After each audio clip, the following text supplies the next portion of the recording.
বাসাবো? গাড়ির কাগজপত্র সব কিছু আছে? আপনার ড্রাইভিং লাইসেন্স আছে? গাড়িতে কে আছেন?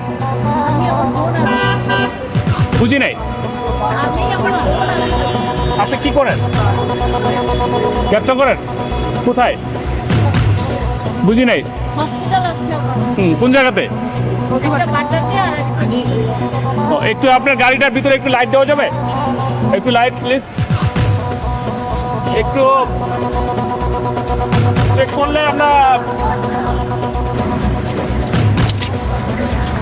ও কি হয় আপনার? কি করেন আপনি? কোন জায়গায়? বুঝি নাই। ধানমন্ডিতে?